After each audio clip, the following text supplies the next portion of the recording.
so here we are resuming our game after our break. We're rolling for initiative in the afternoon of the first day in Gettysburg. Alright, so we've got 1 ADC for the Confederates, 2 for the Union troops. Right, let's have a look at how these deploy them, roll for activation, and come back after initiative. Okay, so opening move of this turn, the Union regiment that had pushed these Confederates back has wheeled and charged the Confederate regiment opposite it. Defensive volley for the Confederates. This is a small regiment, but a pretty good roll. We roll a 10, so this will be a deadbeat volley, but a 10 is 3 casualties and a discipline test. For the Confederates, it is for the Union troops. It can be the first 3 casualties, and they roll a 6. Being veterans, they're fine and they'll be able to continue the attack, but they have taken 3 casualties. Alright, so let's roll the charge result. This will be -1 to the Union troops and +1 to the Confederates, as they're veterans defending, and they do have 2 supports as well. So the Unions only get a 5, that goes down to a 4, because of the -1 penalties. The Confederates will re-roll a 1, and they will re-roll again. If they don't roll a 1, it'll count, yeah. That's a 9, and they add 1 to that, so that becomes a 10. So they have 1 by 6, the best result you can get. So they will push the Unionists back. So on a -6, they retreat. And that'll be the Confederates holding the line at this point in the battle over here on the Confederate right. Right, so here's movement at the end of this turn. So the Union troops here on the left, they're all unformed. They'll have a go at forming up, I think, before they try and attack again, thrown back from that fence line by the defending Confederate brigade. Over here, their colleagues are now back in command and up against the ridgeline. They'll be able to fire. The Union troops that were out in the open in front of the fence line have now fallen back through the fence line. They have become unformed as they cross the fence. Their reserve unit is now moving through the woods to defend the right, and their skirmishing unit has moved out of the woods and started to form up behind their colleagues. In parallel, the veteran Confederate brigade on the Confederate left have moved up into musketry range, and their other troops are also moving forward. So looks like we really are getting ready for the next phase of the battle. We'll do some shooting. Right, opening up with this brigade on the left behind the fence line, just 1 casualty. They're not a large brigade, so straight roll for these Union troops. They rolled an 11, that's a great shot. This will be a standard volley against those Confederates out in the open. That's 4 casualties and a discipline test. I think that unit has already taken a lot of casualties. Indeed, with the first 4 casualties, that Confederate regiment has broken and run. Took it up to 12 casualties, which is the break point for a regular size regiment. So first broken regiment in the game. Good volley here from these Union troops. All right, we'll do a volley from the Unionists at the other end. They've taken 6 casualties. Again, a volley in the open. This will be at -1. They roll a 7, which becomes a 6. Standard volley, they hadn't moved. That's just 1 casualty on these attacking Confederates. So that takes them from 2 casualties up to 3. They will then return fire. Standard volley for the Confederates, but again, they are a large regiment, so they will get 2 fire dice. They did move, so it'll be at -2. They roll an 8, which goes down to a 6, which is 1 casualty, and nothing off the fire dice. And over here, nothing to fire because our own unit has been destroyed. We can have a volley from the other Confederates here. That's at long range. They didn't move. A 3, so they lose fire discipline. So we'll put some smoke on them in a second. We haven't done the Union guns, so the Union guns will fire from the hill and they will go against that large regiment of Confederates in the centre. So This will be at long range. Wow, another great roll. An 11. The artillery is really aiming in. That's 2 casualties on those Confederates and a discipline test. Okay, so see the elephant test for the green troops there for the first time. And we roll a 9, an 8 because of the 6 casualties, and a 7 because they are green troops. So they need an 8 to pass. We've rolled a 9, and they've got 6 casualties. That takes them down to an 8. So they hold. So success for them. Now the Confederate artillery will open up. First the battery on the right, that's at -1. They will go at their favourite target, that unit on the left in the open. A 9. Let's just check the range. So 21 inches, which is effective range. They did roll those guns back because they were getting fed up and being volleyed from the Union troops that were lining the fence line. So they rolled them back a bit to take them out of musket range. So for a smoothbore, yep, 21 inches is effective range. So we rolled a 9 for effective range for artillery. That is 2 casualties and discipline test. They're already on 6 casualties, so they will go up to 8. So that'll be a test at -2 for this Union unit. They rolled an 11. They're absolutely fine. Pardon me. And then finally, we will fire the artillery battery here, again at effective range, against this small Union red unit that is opposite them. That's a 4. For effective range is half a casualty, which does convert. So it takes them up to 7, up to 3. And then we'll see if there's a bounce through onto that unit behind. There is, they indeed do go up to a 7, and we ought to check for bounce through against the other regiment, which there is as well. So another 1 casualty, so some reasonably effective firing that turn. All right, that's it for the first turn in the afternoon. Let's move on to turn 2 in the afternoon. Okay, in turn 2, Confederates have got the initiative. Let's see if they do any charges. This brigade, small brigade on the left, is however hesitant, but I'm sure we'll have a go with our veteran here on the Confederate left flank, the Union right. All right, we will get perhaps an inferior or ineffective volley from my supporting units, because only about half the regiment can get into arc of fire, so let's do them first. They roll a 7 for a deadbeat volley is 2 casualties, and then for the brigade itself that's being charged, the regiment itself that's being charged, this is at -2. Wow, they roll a double 6, that's a 10. Again, we're going to throw the enemy back, so that's 6 casualties and a break test. Right, we rolled an 8 for our break test, but this charge does not bode well, so it took 6 casualties coming in. They're completing their charge, just about stayed in formation, but this will be a tough charge to bring off. All right, let's see how we do as we do the charge results. So we are veterans, so we get no bonus for that. We've taken 6 casualties, so it's a -3 modifier, but the Confederates do get a reroll, and we have taken how many casualties on the unit in total? 9. Okay, so it's -5 modifier for the Confederates, and for the Unionists it's -2 for casualties, but +1 because we're veterans defending. See how we do. Well, done well. So -5, can't get a reroll, can't get any better than that. So it takes the Confederates roll down to a 7, and the Unionists go down from an 8 to a 7 as well. So that would be a draw, and on a draw they will close to melee.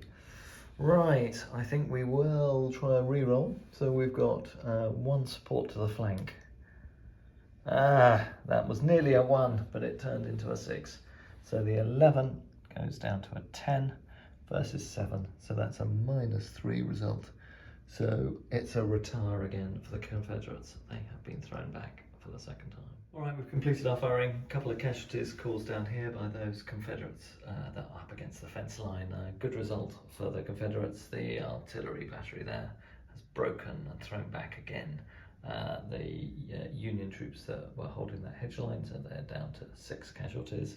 A couple more casualties on the large advancing Confederate regiments down here, and some more casualties on the Union left. But I think this game is getting to conclusion, because I can't see the Confederates breaking this Union position.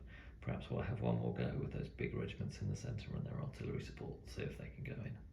Alright, let's move on to the next. Right, in a Confederate final throw of the dice, we put a forwards order onto our attacking troops. So our large regiments, 2 regiments of raw recruits have charged this small Union regiment on the flank, and our 2 veteran regiments have been surged forward again. With the forwards order, that allowed them to move back up to musketry range, so they'll exchange some musketry fire with the damaged Union regiment. The Union regiment actually will probably do a pullback and move its colleagues forward, so we'll just do that for the Union movement, but otherwise the Unions over here were hesitant. So let's do the charge results first, and then we'll do the rest of the Union movement. So defensive volley first by the Union troops here. This will be a deadbeat volley because they're a small unit, and we roll a 3, so they lose fire discipline, so no effect from that volley. All right, let's move on and let's do the charge. All right, it's a straight roll off. The Union get the advantage of being veterans. The Confederates get the advantage, and also suffer from being a hesitant brigade. Confederates have only taken 3 casualties, and the Union look like they've held on. So the Confederates do get a reroll, but no, a 5 against an 8. I don't think we'll re-roll the 8. So they've lost by 3, so they are thrown back again. Every Confederate assault has failed. All right, Confederates really are struggling to break this line, so both these regiments have moved up and they're exchanging musketry now with the Union troops down here, but no breakthroughs. The Green troops have just proved really fragile, unable to break these Union defences. So we'll see what happens next, but the Unions, despite their heavy losses on this flank, still look like they're holding the hill. There might be a little bit more to go there, but we'll see.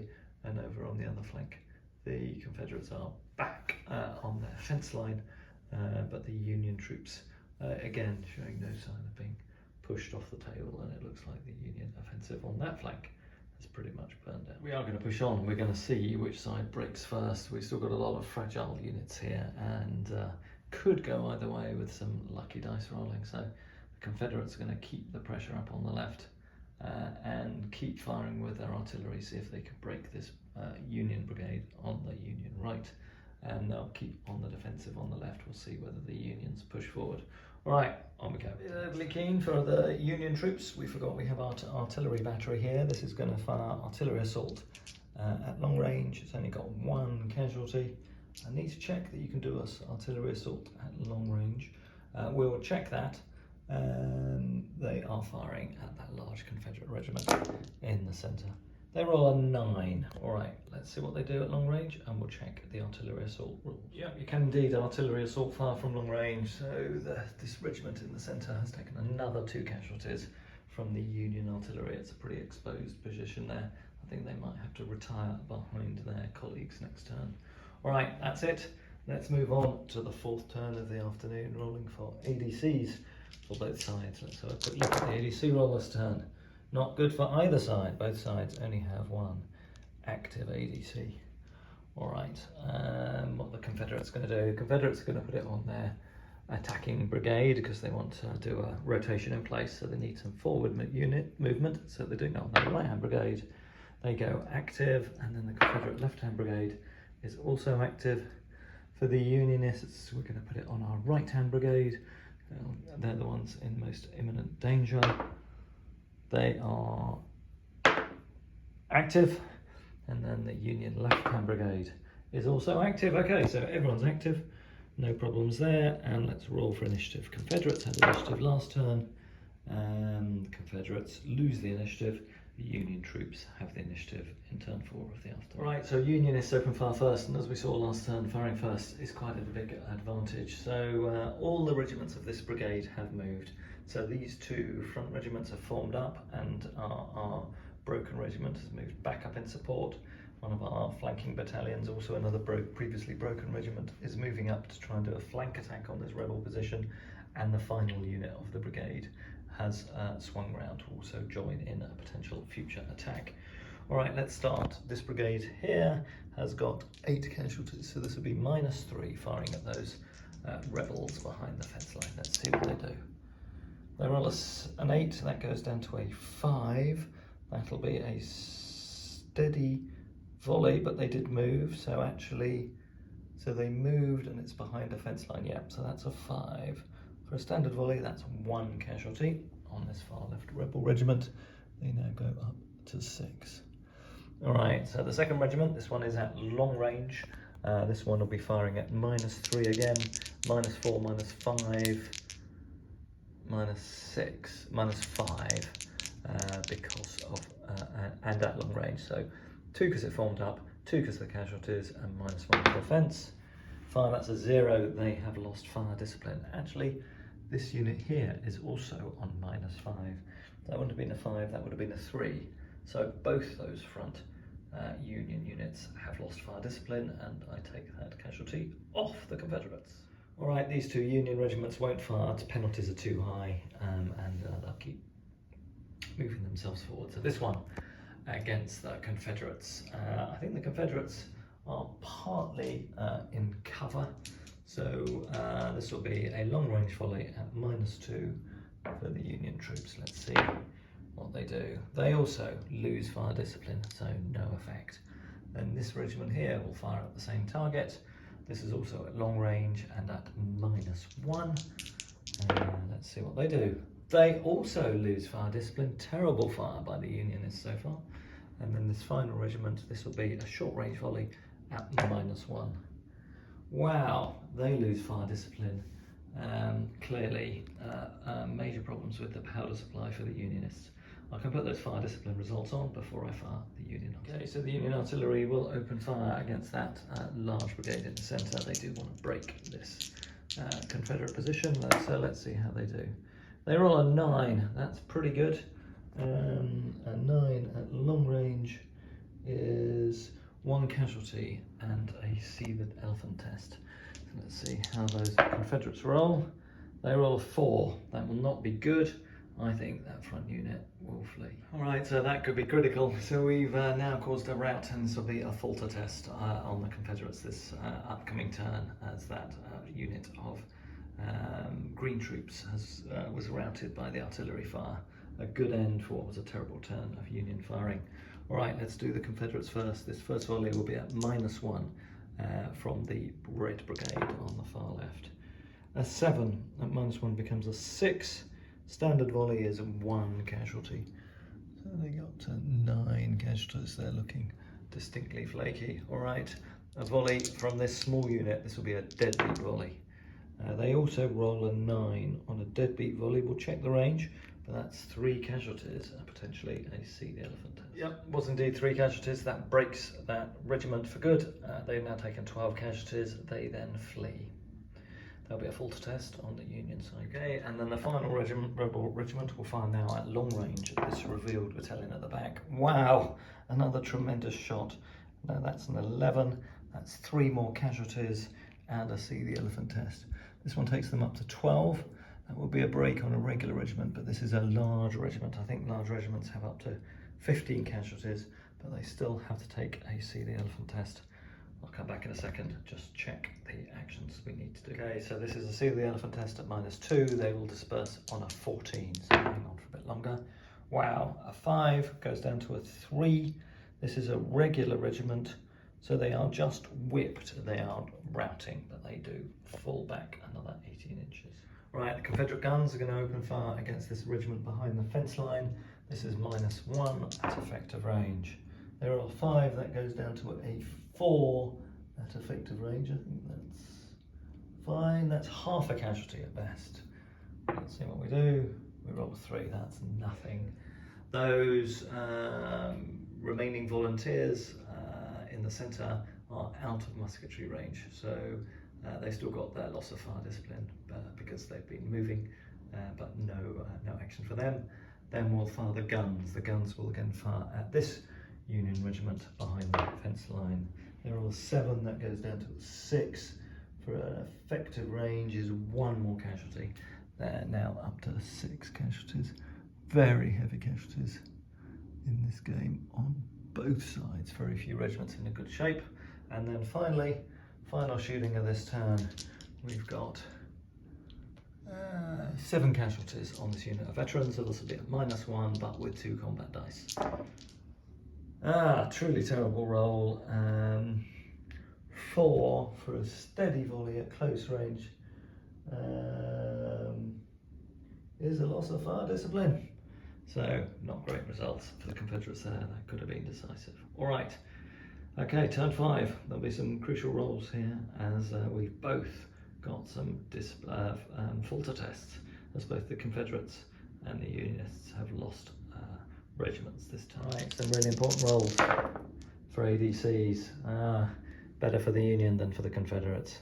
So the Union simply have 1 dice to see if they can save their brigade. The Confederates get 2. Sorry, got that wrong way around. Union have 2, Confederates have 1. All right, let's do the Union first. They roll a 3. That will be a retire result. We will go for a reroll. They get a 5. That's a pretty good result. We'll just check that's an obey orders, so we don't need to do any other movement. But we did have to do D3 extra casualties against this regiment. We rolled a 5. That takes them up beyond 12 to 15. So rather than just simply routing, they are wiped out. So the Unionists have lost another regiment. Okay, and then for the Confederates, let's see what they get. They get a 6. That's an obey orders. They stay in the fight. This might be tilting the Confederates' way. All right, let's see what happens as we move into the balance of turn 5. Let's roll for the Union brigades. Left-hand brigade has got obey orders, so it's active. Right-hand brigade is active. And then for the Confederates, left-hand brigade is active, right-hand brigade is hesitant. All right, let's roll for initiative. So this will be -1 to the Confederate die roll. And the Union side get initiative as we move to the next turn of the afternoon. All right, so for the Confederates, no movement on this regiment that's proved so successful in pushing the Union troops back. This one has decided to withdraw, try and get out of musket range, but it hasn't yet achieved it. That'll be next turn. Over here, the Unionists are securing their left flank by lining the fence lines with their 2 remaining regiments of that brigade. Otherwise, no movement for the Federals over here, as their strongest units are in the front line. The Confederates have formed up, and otherwise it'll be an exchange of musketry. Unions to go first. So over here on the left flank, we've got 9 casualties, so that's -2, and we fired, moved, that is -2, so this will be a -5 shot. I don't know that it's worth it. Mind you, we've already lost fire discipline and we'll have to stay still. 10 -5 is 5, so not necessarily completely fruitless. So this would be at long range. No, it is fruitless. No casualties from that volley. This regiment here has moved. Let's check the range. You measure from the flag to the closest part of the enemy unit. I think that's the best. Going to be a deadbeat volley, but it is at long range. So they moved and they've got 1 casualty, and they're firing against over the hedge, over the fence, if we're going to keep them in the arc of fire. So that'll be -4 for this roll. 7 goes down to a 4, that's a 3.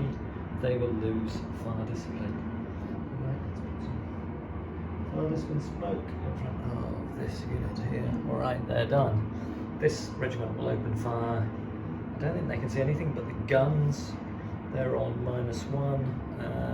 It's at long range, and firing at guns is -3. They're all 9. That goes down to a 6. That probably is a casualty. It's a small unit though, so it's, sorry, at long range, half a casualty possibly on the guns. Let's see if it converts. It does. One casualty on the guns. Just going to put one dice next to them, so remember to do that. The next unit will also have to fire at the guns because nothing else is in range. Actually, I will just check the ranges, make sure both regiments are in musketry. The Confederates had rolled their guns back a bit to keep them out of musketry range, but given that this unit on the left has edged along, actually that was another -2, so I don't think that will be a casualty because they moved and they're a small unit, and yeah, I'll have to check that one. I'll play the video back. And then this one is out of 18-inch range. This brigade is also out of 18-inch range. So now I'll simply have to fire this one. This one is at -1, firing at the Confederates. This is on the far right flank. They lose fire discipline. So no great results from the Union firing this turn. Right, let's do the return fire from the Confederates. Alright, so both of these Confederate shots will be at long range. First one, opening fire, 4. That'll be a loss of fire discipline, I imagine, at long range. Yeah. Second one, and this is cover, so this will be at -1. That is also a loss of fire discipline. Not nearly so good firing from the Confederates this turn. And then the final one, firing against the hedge line, that'll be a 7 at long range. That is 1 casualty against the Union troops here. So not too dramatic effect. I'll just go and put the fire discipline markers down. Right, so Confederate farm guns are going to be firing at this brigade directly opposite them. This is at effective range. Let's see what they do. They roll a 7 at effective range. That becomes a 6. That is 1 more casualty on the Union troops. They're still hanging in there. The Confederates in the centre are out of range. Will fire the next battery. This is at -1 against that large regiment in the centre. That's a 10. That goes down to a 9 at effective range. That's quite good. That's 2 casualties and a discipline test. All right. This is a large regiment, so it doesn't get a -2 penalty until it's taken 10 casualties. So this is a discipline test at -1. They roll a 10, that goes down to a 9. So they are fine. All right, and then final Confederate volley will be from this unit in the centre. They've taken 7 casualties, so this will be -1. They roll a 7 and they get 1 extra casualty. So 7 goes down to a 6, standard volley. So 2 more casualties against the Unionists. So they take this regiment up to 7 casualties. Casualties really mounting up on both sides. All right. Okay, that's the end of the turn. No one faltering this turn. Is anyone going to be more offensive? I think the Unionists are going to keep trying to hold their position. The Union troops are going to keep trying to hold their position up to the Confederates if they can tip the balance. All right, so Confederates have got the initiative, but unfortunately their brigade on the left flank has gone hesitant. So their chance of breaking this Confederate brigade on the left are much diminished. All right, let's see what happens. Confederates to move first. All right, so not much movement. So the Union troops have simply continued to retire behind the hedge line to get them some cover and take them out of musketry range. Otherwise, their units remain unmoved. The Confederate Green Regiment has moved forward into that enclosure and it changed formation to go into close column. It passed its discipline test to do it, so it's all covered by that enclosure, moved a little bit forward, so it might be in musketry range. So it'll be able to engage in firing this turn. Okay, let's start with the Union. Okay, so the Union guns are going to try and fire at that moving Confederate brigade. So a 6 at long range is half a casualty, but behind a fence that takes it down to a 5. Also half a casualty at long range, which doesn't convert, so nothing from the guns. This regiment will fire at the regiment opposite at long range. 4, it loses fire discipline. All the fire discipline smoke I took off, I'll have to start putting back on again. Here we go, they lose fire discipline. That unit have kept fire discipline as they moved and hadn't recovered. These ones won't fire at the guns, those ones will also have a pop against that regiment. I think they are now, just getting the tape measure out, within long range, which was the intent. Yeah, so this will be a long range volley against the Confederates. We roll an 11, that could be bad news. So 11 goes down to a 10, long range is 2 casualties and a see the elephant test on this Confederate brigade. This Confederate brigade is not in a particularly healthy state. That takes it up to 12 casualties. So this will be a test at -2, and they are green as well. So they will need an 8 to pass, so they'll need a 10 or more to pass. Let's see what happens. They don't pass. They lose by 5. So the 5 goes down to a 2. So they rout, and that will be a fatigue falter test on the Confederate brigade again. All right, this next regiment won't have anything therefore to fire at, so the final regiment will fire at the Confederate veterans to their front. They are on 7 casualties, so this will be at -1. They roll a double 1, so they lose fire discipline. All right, this is going to be another tough turn for the Confederates. Right, no one in the enclosure and no one in the woods behind. That unit has dissolved. It took it up to 12 casualties. I rolled the D3 extra casualties for a rout result. That was another 2. Takes them up to 14. So they are gone. That will definitely be a false test on this Confederate brigade on the right. All right, Confederate firing before that happens. So artillery against the closest battery unit opposite, a 10. That's pretty good. That goes down to 9 at effective range. 2 more casualties. And see the elephant test on this brigade. Small regiment, a 5 goes down to a 3. That's a retreat. So they take an extra 1 D3 casualties. They take 5. That will break that regiment. This will also be a falter test on the Unionists, and this brigade is now a broken brigade with only 2 regiments left. Right, the second Confederate battery, this is at -1 because of casualties, and -2 because of defence. Open fire, that's a fatigue casualty, so I'll take them up to 5. I will mark that up in a second. And then we have, again, another volley by this Confederate veteran battalion. They've got to do something eventually. And 8 goes down to a 7, but with no bonus casualties. 2 more casualties on the Unionists opposite them, so they go up to 9. They've nearly broken as well, but they hang in there. No see the elephant test for them. All right, quite dramatic activity going on this turn. All right, now time for ADCs and falter tests. Well, enough ADCs for both sides, taking out the failures. The Unionists have 3 ADCs, so, and they need 5s or 6s to activate the broken brigade.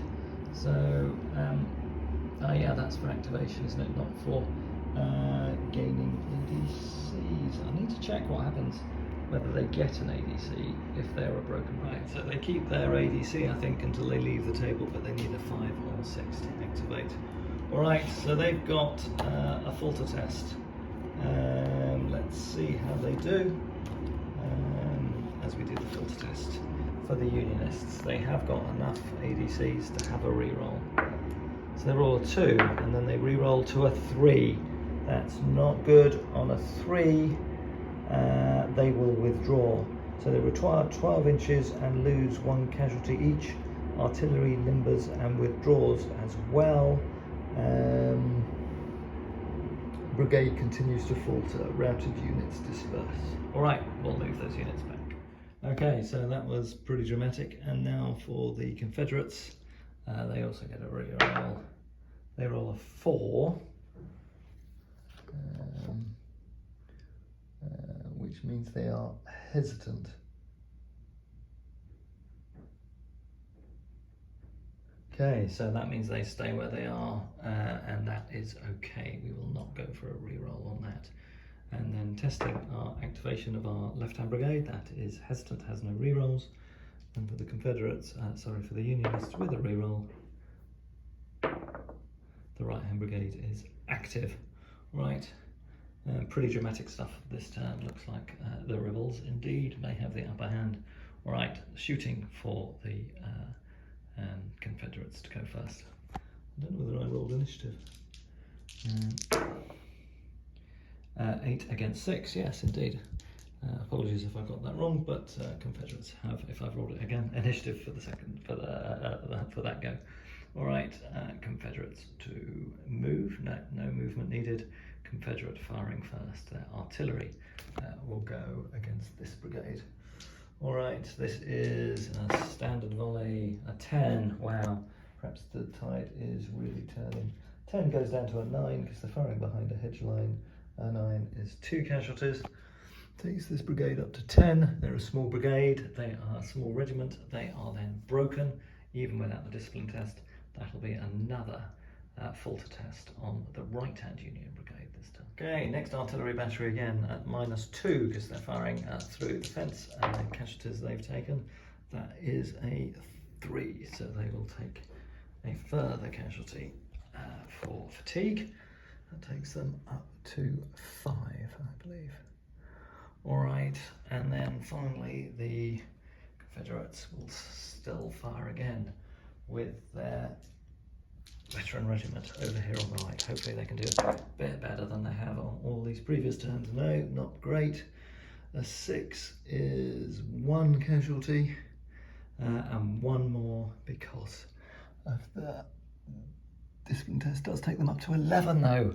So they are on the point of breaking as well. All right, return fire from the Confederates. They will open fire.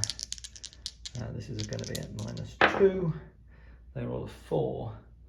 That is a loss of fire discipline, so no effect. It looks like this battle has pretty much come to conclusion, but we will play the next turn. Right, rolling for ADC is pretty critical for both sides this turn. Double 6 for the Confederates. That gives them a bonus dice. They have 4 ADCs.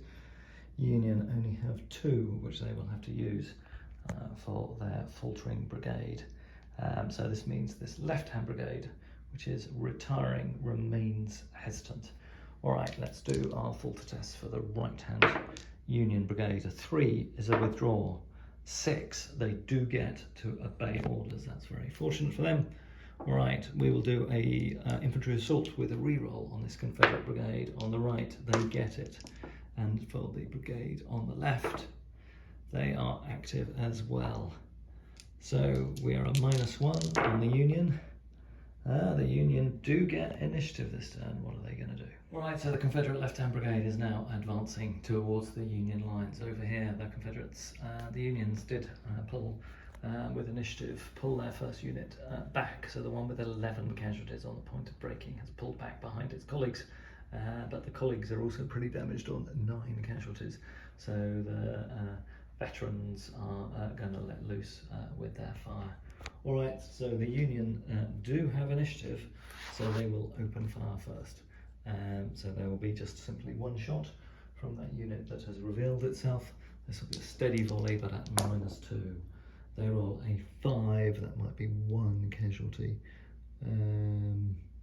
Yeah, 1 casualty on the Confederates. That's quite good though, because that finally takes these Confederates up to 8 casualties.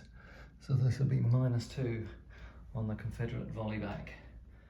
So let's do those first. Let's see if they can get a good dice roll. No, but they do cause 2 casualties with their fire dice. So both these federal units are now on 11 casualties and the point of disintegration. All right, we'll open up with the Confederate guns. Blues with a gun battery on the left and reds gun battery on the right. Same targets as before. Nothing, both of them cause themselves a fatigue casualty. Not good fire. Okay, so still not quite decided. Let's see what happens if we play into this 6th turn of the afternoon. Confederates get 3 ADCs, the Union get 3 ADCs. Let's see how we can go in terms of activation. So again, this brigade here is, I think we forgot to do it last turn, but was on a retire order. so it is actually still faltering. So let's see what we get. We get a 1 and then a 3. They continue to fall back. All right, and let's check our brigade on the right.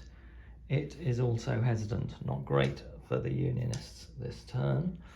All right, and then for the Confederates, I'll just put re-rolls on both brigades. So we definitely need those re-rolls, yeah, but with the re-rolls, both Confederate brigades are active. So this will be a +2 test for the Confederates, see if they get initiative.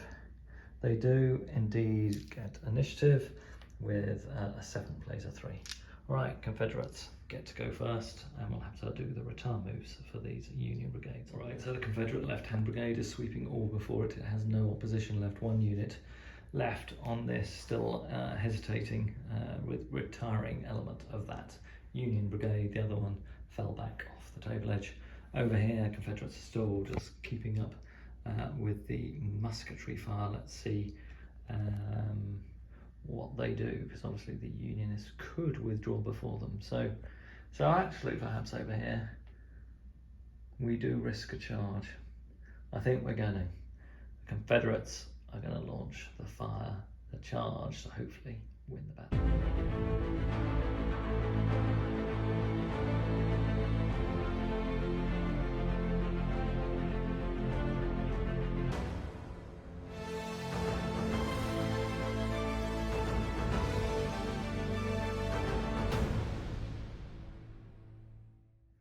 All right, so defensive volley here from the Federals as the Confederates have charged in, try and break this brigade. So defensive volley first. So we are not unformed and we haven't moved this turn. We have taken 2 casualties, so that'll be simply at -2. All right, so defensive volley from the Federals. A 6, that goes down to a 4. Standard volley, loss of fire discipline, so that's gone well for the Confederates at last. First time the Federals have fluffed a volley when they're charging in. All right, let's do the charge result. All right, so the Federals in this case get a +1 for being a veteran unit.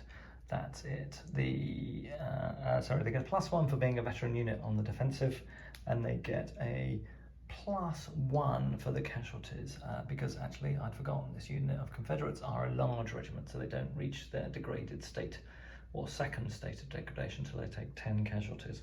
So 2 bonus for the Federals. For the Confederates, we've got 2 bonus because they've taken 11 casualties, so they're above 8, and another bonus because the brigade is hesitant. So it's +1 for the Confederates. Let's see how we do. Wow, we nearly got there. Okay, so the Unionists are definitely going to take a re-roll. They're going to re-roll that one with their supporting brigade. That takes them up to a 6. That plays an 8. So we've won by at least 1. 1 to 2 is the same. So we're going to re-roll the 2, see if we can get a better result. No, we still get a 2. So an 8 plays a 6, add 3 to the 8, takes it to 9, 10, 11, add 2 to the 6, takes it up to an 8. 6 takes it up to an 8, yeah, I think that's right. So we've won by 3. So on a victory of 3, the Union troops are whipped and supports retire, and the Confederates can press on and take the ground. Both of these units in the Union side have taken 11 casualties, so simply by retiring they take 1 extra casualty. Both those units break, and this second Union brigade is also broke. So here we are at the end of the game. Pretty convincing victory for the Confederates. Didn't feel like that when we finished day 1. Pretty much felt like the Confederates had spent their bolt. And we're not going to make any more progress. The Union looked like they had an impregnable position in the centre here, and whatever assaults the Confederates had done, the Unionists were throwing them back easily. But actually the strength of firepower, the 2 batteries the Confederates had, being in close proximity of the Federal line, gradually ground down the front, and when we stopped attacking with the Confederates actually on this left flank and just lined that defence line, they were then in turn able to throw the Union counterattack back, and that was instrumental in breaking this left-hand brigade. That also caused the Union artillery battery to retire off table, which gave the Confederates complete artillery dominance, and then these two Confederate regiments that had stood there turn after turn volleying their Union foes, finally being large regiments with all the benefits that brings, got the better of their opposition, and that final charge of the game has brought them onto part of McPhersons Ridge. These two other regiments are going to have to pull back now, and the rest of the Confederate forces can continue the advance. Hope you've enjoyed the game. This one has taken a lot longer to play, but it was really worth playing to conclusion. Otherwise I'd have thrown the towel in as the Confederates, but taking a more conservative posture actually proved beneficial and allowed us to grind these Union forces down. Obviously the length of time the victory took undoubtedly has allowed the Union forces to bring up more of their vast amount of reserves that they have at Gettysburg. Alright, hope you enjoyed the game. See you all again next time. Cheers.